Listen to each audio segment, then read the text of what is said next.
we have to put everything in a context. Whatever President Trump has decided, or whatever anybody else will decide in the near future, there is a history to how we've been going about things for decades as Africa. So it isn't like we should just wake up one morning and because of what somebody has done that affects us, we should have been building up the momentum in terms of what we need to do to make Africa self-dependent and resilient, and also in how Africa works with other continents and other countries. So that is the context. So in this case, it is as well that President Trump decided to do what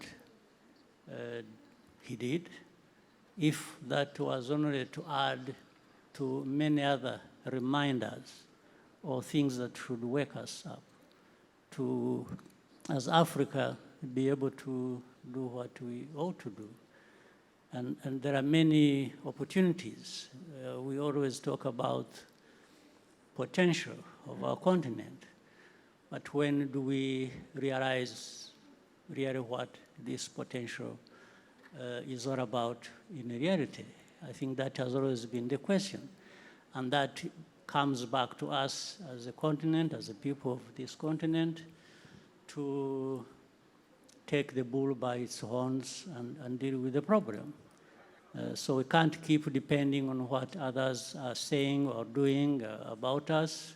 We need to be working with each other and other countries on the global stage that offer what we need, and we as well offer what they need. I think this is the context. You have been an advocate, President Kagame, of reforming the African Union. Is it, as currently set up, the vehicle for us, our aspirations as Africans, when, for instance, you've been critical of its role in mediating in the conflict that you have with your neighbor in the DRC, in the Rwanda process, in the Nairobi process, and the best results appear to have come from one meeting you had with President Tshisekedi in Qatar. So the African Union failed there and Qatar succeeded. Well, I think there are several efforts going on at the same time. That's the problem. And even that one we are talking about, whether it is Qatar or the US, or we can't say we have succeeded. Everyone is trying. And again, it comes back to us, really. If you look at what we've been doing on our continent, much progress has been made. I think we can't say nothing has been done, generally. Whether it was to do with the reforms, and I think Africans have come together. They have defined things and speak with one voice increasingly. There is significant progress. And, but most of these developments that have been happening in the last decade, as I said, are reminders that there are things we need to do that we haven't done. So if you look at it at the African Union level, I remember when I was the champion of the reform process, there are things that were discussed on the continent. For example, the peace and security facility that was put in place. Because it was put in place to avoid being fully dependent on external funders, because that has been the case. In fact, this is similar to what happens in other areas in different countries. We find we depend so much on the external partners and forget ourselves to put in place what we really have to do and can do. So that is progress. And then, so in terms of peace and security and again, you look at the whole continent, you find there are many trouble spots in different areas. All kinds of efforts going on, back and forth, succeeding in some places, not succeeding in others, and continued efforts going on. Again, these are some of the areas, because of the past and how we have handled our own affairs, that we are all of a sudden reminded that we can't do all things by ourselves, Right. and revert to these partners. In other words, in any case, it doesn't, even if we're able to do things ourselves, we still have to bring in partners who have what to offer. But we have, as Africa, to be able to define which direction you want to take, and not entirely depend on what these people are contributing. All right. President Ramaphosa, you wanted to jump in. Yeah, on the peace process, particularly in the conflict that's been happening on our continent, and particularly in the Eastern DRC, I'd like to compliment, rather than contradict, what President Kagame is saying.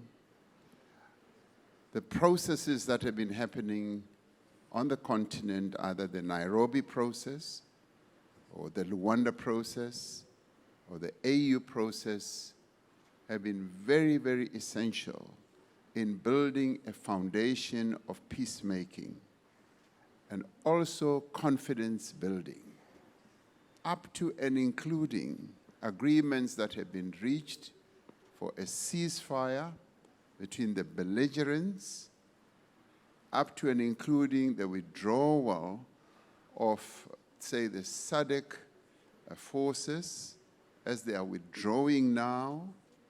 I mean, people may think that President Kagame and I are in conflict, and some of you may have thought that there's going to be fireworks as we're sitting close to each other. It is wonderful to see you agreeing and not contradicting each other.